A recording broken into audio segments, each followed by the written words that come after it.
Stillness Flowing, The Life and Teachings of Ajahn Chah by Ajahn Jayasaro, narrated by Ghosaka.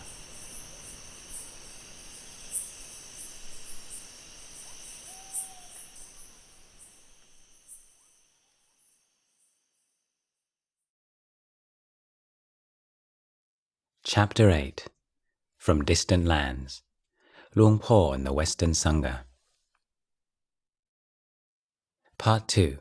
The First Disciple. Ajahn Sumedho. In 1967, a Wat Pah Pong monk named Venerable Sommai returned from a Tudong trip to northern Isan with a monk who literally stood head and shoulders above him. Even the most restrained monks in Wat Pah Pong were unable to resist at least a surreptitious glance. The new monk was 6 foot 2 inches tall, had a fair complexion, an angular nose and bright blue eyes.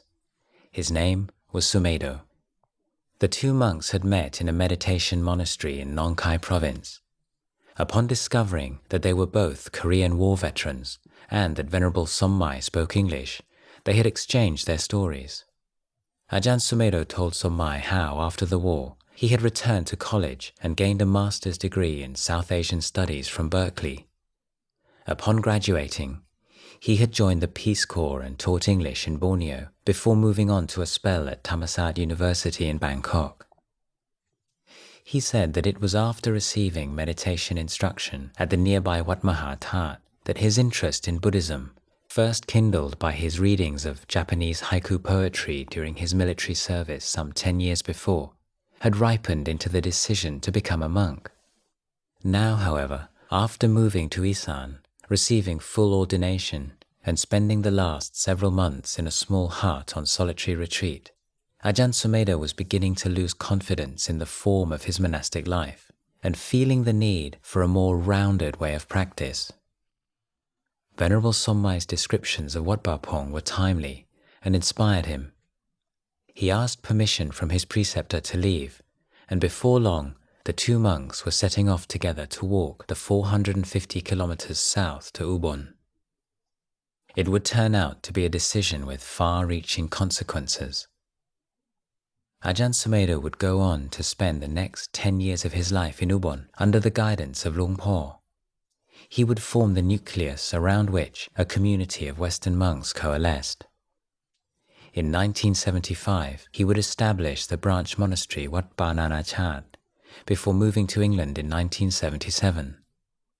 There, at Chithurst in southern England, he founded the first of several overseas branch monasteries.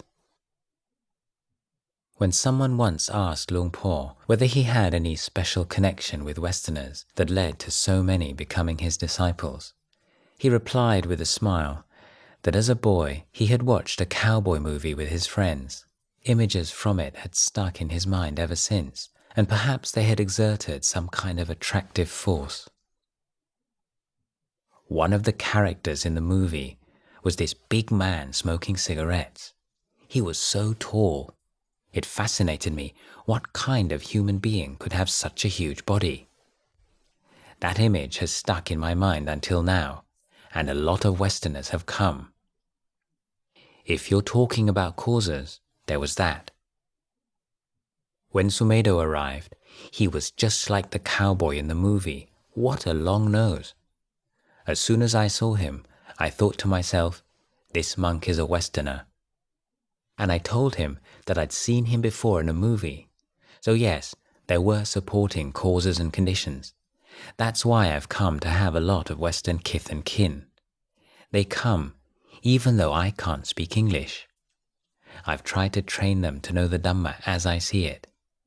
It doesn't matter that they don't know Thai customs. I don't make anything of it. That's the way things are. I just keep helping them out. That's the gist of it. When Sumedho asked to be accepted as a student, Luang Por agreed, but made one condition, that he fitted in with the Thai monks and didn't expect any special considerations. Ajahn Sumedho himself recalls, at the other monasteries in Thailand where I'd lived, the fact that I'd been a Westerner had meant that I could expect to have the best of everything. I could also get out of the work and other mundane things that the other monks were expected to do. I'm busy meditating now. I don't have time to sweep the floor. Let somebody else sweep it. I'm a serious meditator. But when I arrived at Wat Pah Pong, and people said, he's an American, he can't eat the kind of food we eat, Luang Por said he'll have to learn. And when I didn't like the meditation hut I was given, and asked for another that I liked better, Luang Por said no. The whole way of training was that you had to conform to the schedule. When I asked Luang Por if I could be excused from the long Dhamma talks which I didn't understand, he just laughed and said, you have to do what everyone else does. Wat Pah Pong provided a very different monastic environment to the one Sumedho was familiar with. In his previous wat, he had been living in solitude, sitting and walking at his hut, single-mindedly devoting himself to the development of meditation. The only human contact had been with a novice who brought him his daily meal. It had been a beneficial period for him, but he had become unsure how sustainable such a kind of monastic life would be in the long term. What he felt he lacked was Vinaya training. At Wat Pah Pong, the emphasis was on communal activities, working together, eating together, etc., with all its rules. I knew that if I was going to live as a monk, I needed the monk's training, and I hadn't been getting that at the meditation center that I'd been in before. What Luang Por gave me was a living situation to contemplate. You developed an awareness around the monastic tradition, and it was something that I knew I needed. I needed restraint and containment. I was a very impulsive person with a tremendous resistance to any kind of authority. I'd been in the Navy for 4 years and had developed an aversion to authority and rank. And then, before I went to Thailand, I'd spent a few years in Berkeley, California, where it was pretty much a case of doing your own thing. There was no sense of having to obey anybody or to live under a discipline of any sort. But at Wat Pah Pong, I had to live following a tradition that I did not always like or approve of, in a situation where I had no authority whatsoever. I had a strong sense of my own freedom and right to asserting it, but I had no idea of serving anyone else. Being a servant was like admitting you were somehow inferior. So I found monastic life very useful for developing a sense for serving and supporting the monastic community. What impressed me about Luang Por was that although he seemed such a free spirit, an ebullient character, he was at the same time very strict with the Vinaya. It was a fascinating contrast. In California, the idea of freedom was being spontaneous and doing what you felt like. The idea of moral restraint and discipline was like this big ogre that's coming to squash you with all these rules and traditions. You can't do this and you can't do that, and pressing down on you so much. So my immediate reaction to the strictness of Wat Pah Pong was to feel oppressed. And yet, my feeling about Luang Por was that although his actions were always within the margins of the Vinaya, he was a free being. He wasn't coming from ideas of doing what he liked, but from inner freedom. So in contemplating him, I began to look at the Vinaya so as to use it, not just to cut yourself off or to oppress yourself, but for freedom. It was a conundrum. How do you take a restrictive and renunciant convention and liberate your mind through these conventions? I could see that there were no limits to Luang Por's mind. Oftentimes, attachment to rules makes you worry a lot and lack confidence. But Luang Por was radiant. He was obviously not just someone keeping a lot of rules and anxious about his purity. He was a living example of the freedom that comes from practice. Ajahn Sumedho was impressed and reassured by Luang Por's inquiries about his meditation practice. Luang Por merely acknowledged with a grunt that the method Ajahn Sumedho was using was valid and gave him permission to carry on with it if he found it useful. It did not seem to be a crucial issue. It was clear that what Luang Por was teaching was not confined to a particular meditation technique. His way was a comprehensive training, the creation of a context or environment in which any legitimate technique would bear fruit. This was exactly what Ajahn Sumedho felt he needed. You have to find someone you resonate with. I'd been in other places, and nothing had really clicked. I didn't have a fixed idea of having a teacher either.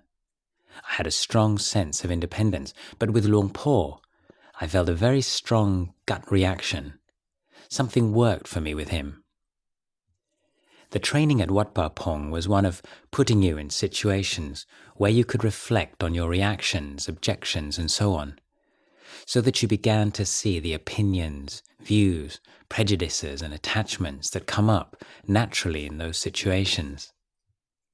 Luang Por was always emphasizing the need to reflect on the way things are.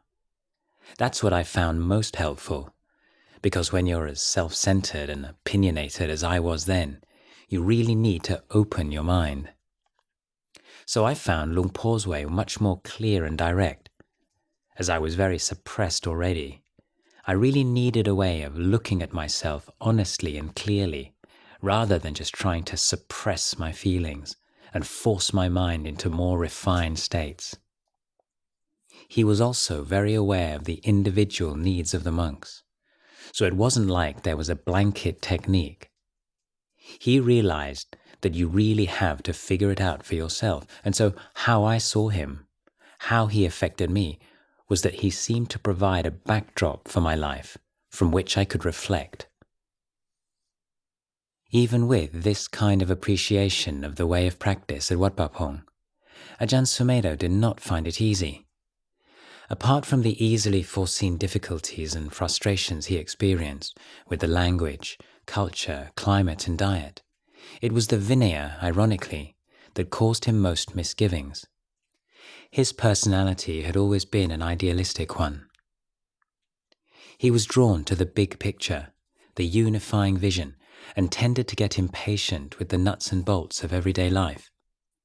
Unsurprisingly, he felt a natural antipathy to much of the detailed Vinaya instruction, which could seem to him like a continual nitpicking over trivial matters. The Vinaya readings were excruciatingly boring. You'd hear about how a monk who has a rent in his robe so many inches above the hem must have it sewn up before dawn, and I kept thinking, this isn't what I became a monk for. The Vinaya texts prescribe various duties to be performed towards a teacher by his students. One of them is to wash the teacher's feet on his return from alms round. At Wat Pa Pong, as many as 20 monks would be waiting for Luang Por at the dining hall footbath, eager for the honor of cleaning the dirt from his feet or having a hand on the towel that wiped them dry. At first, Ajahn Sumedho found the whole thing slightly ridiculous. Every day he would look on with bemusement as monks started to make their way out to the footbath. It was the kind of ritual that made him feel alienated from the rest of the community. He would be aware of the critical, judgmental part of his mind coming to the fore. But then I started listening to myself and I thought, this is really an unpleasant frame of mind to be in. Is it anything to get so upset about? They haven't made me do it. It's all right. There's nothing wrong with 20 men washing one man's feet. It's not immoral or bad behavior, and maybe they enjoy it. Maybe they want to do it. Maybe it's all right to do that. Perhaps I should do it. So the next morning, 21 monks ran out and washed Luang Por's feet. There was no problem after that. It felt really good.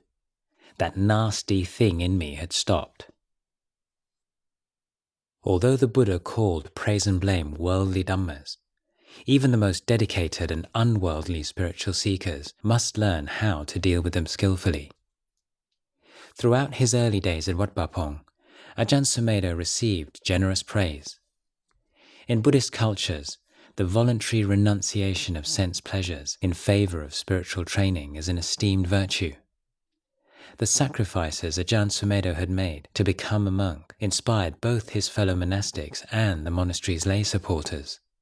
In leaving America and donning the ochre robe, not only had he given up a standard of living that Isan peasant farmers could only dream about, but he had done so in exchange for a life in one of the strictest and most austere forest wats in the country. The conservative Isan people, with their sense of security and well-being so bound up with the maintenance of their traditions, were impressed by how well Ajahn Sumedho could live in exile from the conditions he was used to. They were inspired by how diligent and dedicated he was in his practice. As the only Westerner, he stood out and was a center of attention wherever he went, second only to Luang Por himself.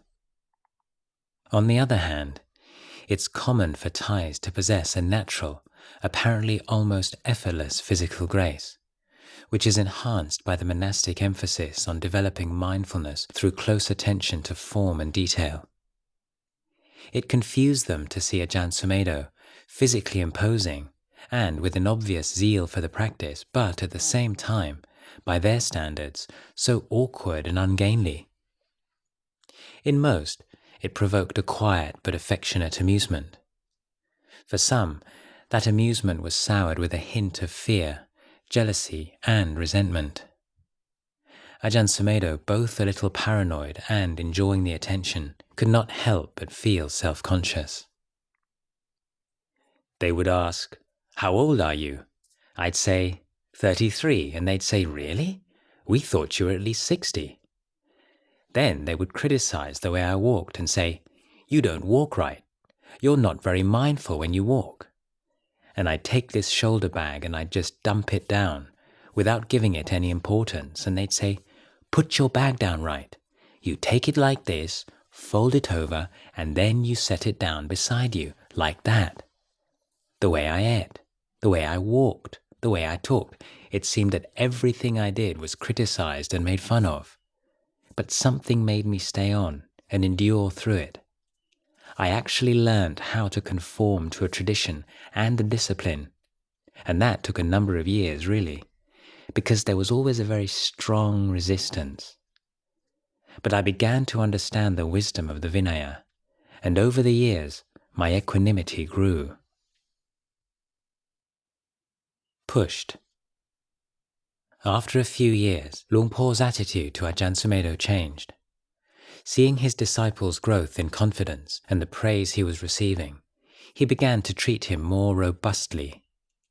Ajahn Sumedho remembers, "For the first couple of years, Luang Por would compliment me a lot and boost up my ego, which I appreciated, because I tended to be self-disparaging. And to have this constant, very positive attitude towards me was very helpful. Because I felt so respected and appreciated by him, I put a lot of effort into the practice. After a few years, it started to change. He saw I was stronger, and he began to be more critical. Sometimes he would insult me and humiliate me in public, but by then I was able to reflect on it. There were times that Luang Por would tell the whole Dhamma hall full of lay people about things I'd done that were uncouth. Everyone, monks and lay people, would be roaring with laughter. I'd just sit there feeling angry and embarrassed. One time, a novice picked up my outer robe by mistake and gave it to him. Luang Por laughed and said he knew immediately whose it was because of the bad smell, the farang stink. Of course, I felt pretty indignant when I heard Luang Por say that, but I could endure it, and because of the respect I felt for him, I didn't show any reaction. He asked me if I was feeling all right, and I said yes, but he could see that my ears were bright red. He had a wonderful sense of timing, and so I could work with it. And I benefited from being able to observe my own emotional reactions to being insulted or humiliated. If he'd done that at the beginning, I would never have stayed. There was no real system that I could see.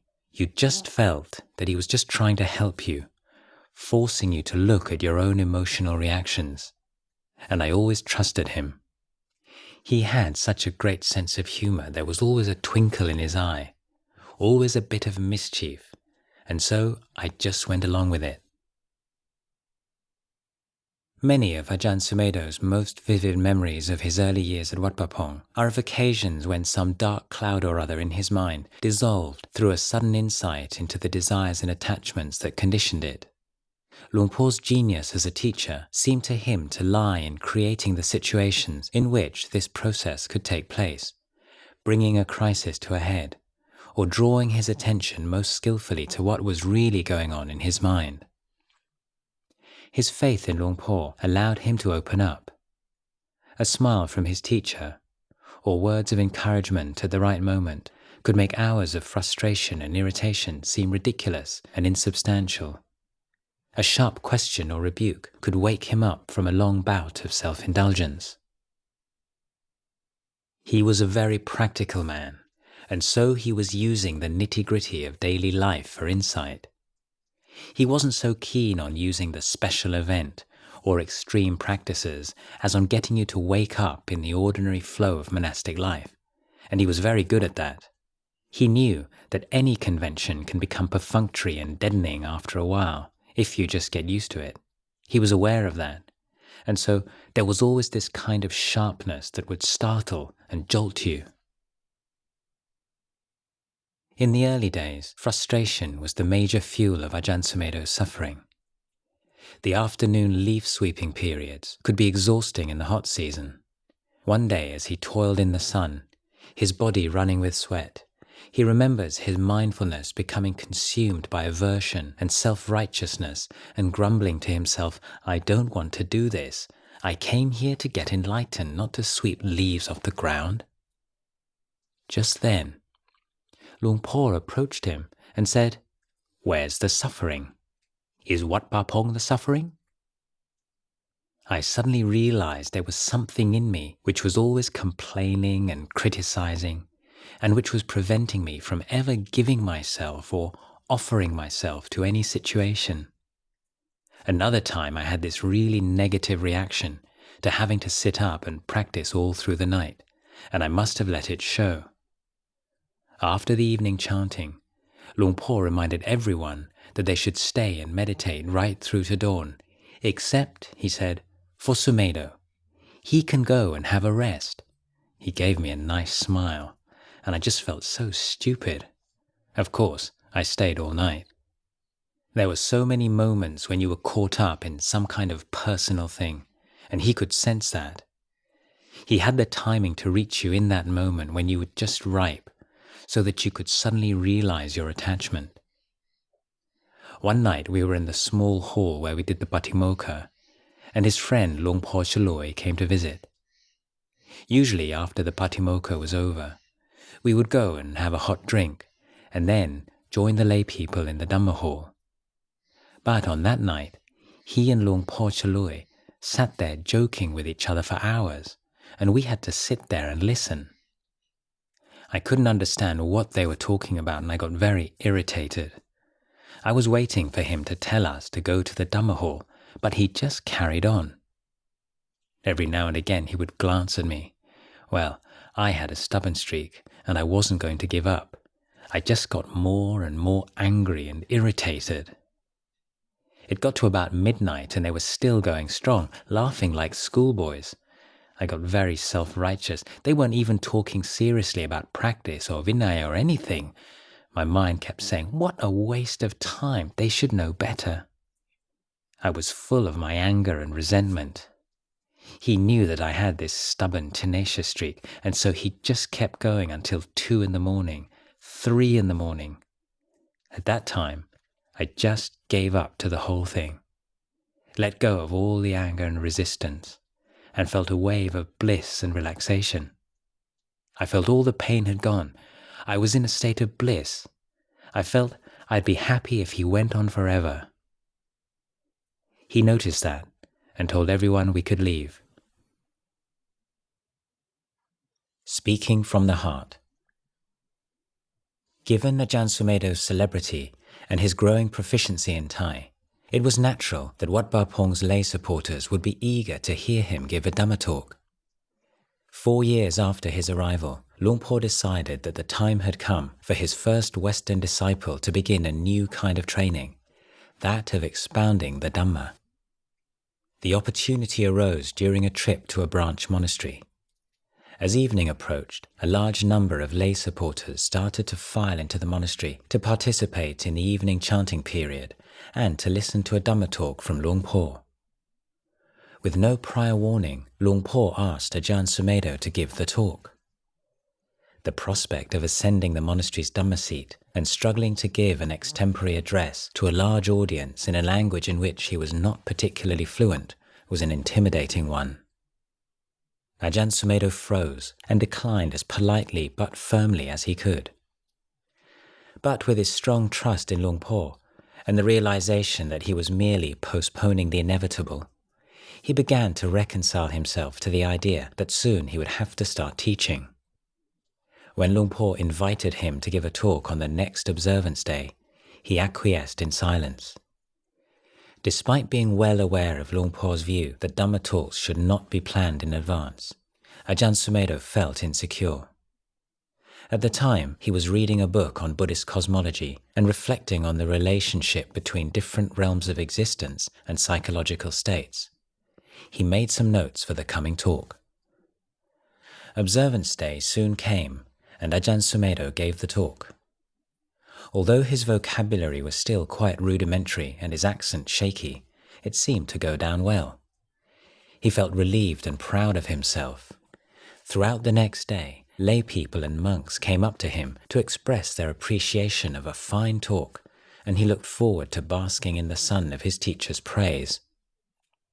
But on paying respects to Luang Por beneath his kuti and seeing his expressionless face, he felt a chill go through his heart. In a quiet voice, Luang Por said, "Don't ever do that again." Ajahn Sumedho realized that Luang Por knew that he had thought the talk out beforehand, and that in his eyes, although it had been an intelligent, interesting and informative discourse, it was not the Dhamma speaking. It was merely thoughts and cleverness. The fact that it was a good talk was not the point. In order to develop the right attitude towards giving Dhamma talks, a monk needs to guard his mind against the desire for praise and appreciation, and he must develop a thick skin. One night, Ajahn Sumedho was asked by Luang Por to give a discourse to the lay people with an unusual condition. It must last for 3 hours. After about an hour, he had exhausted his initial subject and began to ramble, hunting with increasing desperation for things to talk about.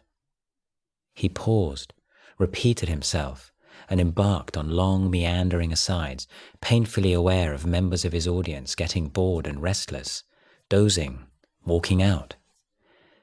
Just a few dedicated elderly women sat there throughout the whole 3 hours, slumped, eyes closed, like gnarled trees on a blasted plain.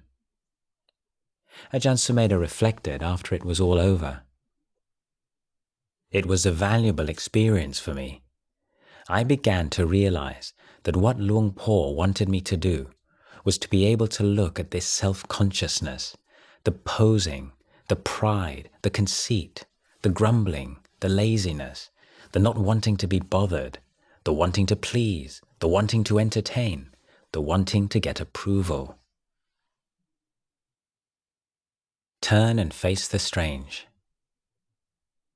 Ajahn Sumedho was the only Western monk at Wat Pah Pong for 4 years, until in 1971, 2 more American monks arrived to spend the Rains Retreat. One of them, Dr. Douglas Burns, was a psychologist based in Bangkok who intended to be a monk for the duration of the retreat. The other was Jack Cornfield, at that time known as Venerable Sunyo, who, after practicing in monasteries throughout Thailand and Burma, was to return to lay life and become one of the most influential teachers in the American Vipassana movement. Neither monk stayed at Wat Pah Pong very long, but both exerted a strong influence on future developments. At the end of his short period in the robes, Dr. Burns returned to Bangkok, where he would recommend Westerners interested in becoming monks to go to live with Luang Por. A number of the first generation of monks came to Ubon following such a referral. In the months that Jack Cornfield was with Luang Por, he made assiduous notes of the teachings that he received and later printed them as the very popular Fragments of a Teaching and Notes from a Session of Questions and Answers. Subsequently, as Cornfield's own reputation spread in America, his frequent references to Luang Por introduced Luang Por's name to a Western audience. This acquaintance was strengthened by A Still Forest Pool, a collection of Luang Por's teachings which Cornfield co-authored with another ex-monk, Paul Breiter, formerly Venerable Varapanyo. Luang Por's charisma and his ability to move and inspire his Western disciples soon became well known. But if Luang Por was the main reason Wat Pah Pong became the most popular Thai forest monastery for Westerners seeking to make a long-term commitment to monastic life, Ajahn Sumedho's presence was often a deciding factor. Here was someone who had proved it could be done. He had lived a number of years in trying conditions with no other Western companions and had obviously gained much from the practice. He was a translator and a mentor, and although he resisted the evolution, he was also becoming a teacher in his own right. Venerable Varapanyo arrived in Wat Pah Pong at a time when Luang Por was away for a few days. His meeting with Ajahn Sumedho was crucial to his decision to stay. Sitting up there on the porch in the peace of the forest night, I felt that here was a place beyond the suffering and confusion of the world, the Vietnam War, the meaninglessness of life in America and everywhere else, the pain and desperation of those I'd met on the road in Europe and Asia, who were so sincerely looking for a better way of life, but not finding it. This man in this place seemed to have found it, and it seemed entirely possible that others could as well. In 1972, the Sangha of Western monks was steadily increasing, and Luang Por decided that they should spend the rains retreat at Tham Sang Phet, a branch monastery perched up on a steep hill overlooking the flat Isan countryside, about 100 kilometers to the north of Wat Pah Pong. Away from the guiding influence of Luang Por, personality conflicts festered, and a burnt-out Ajahn Sumedho left at the end of the retreat. To begin with, I felt a lot of resentment about taking responsibility. On a personal level, the last thing I wanted to do was be with other Western monks. I was adjusted to living with Thai monks and to feeling at ease within this structure and culture. And yet, there was an increasing number of Westerners coming through. Dr. Burns and Jack Cornfield had been encouraging people to come. After the Western Sangha had this horrendous rains retreat at Tham Sang Phet, I ran away, spent the rains in a monastery in the southeast, and then went to India. But while I was there, I had a really powerful, heart-opening experience.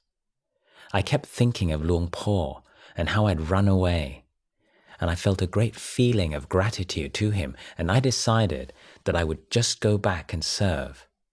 It was very idealistic. I'll just give myself to Luang Por, anything he wants me to do.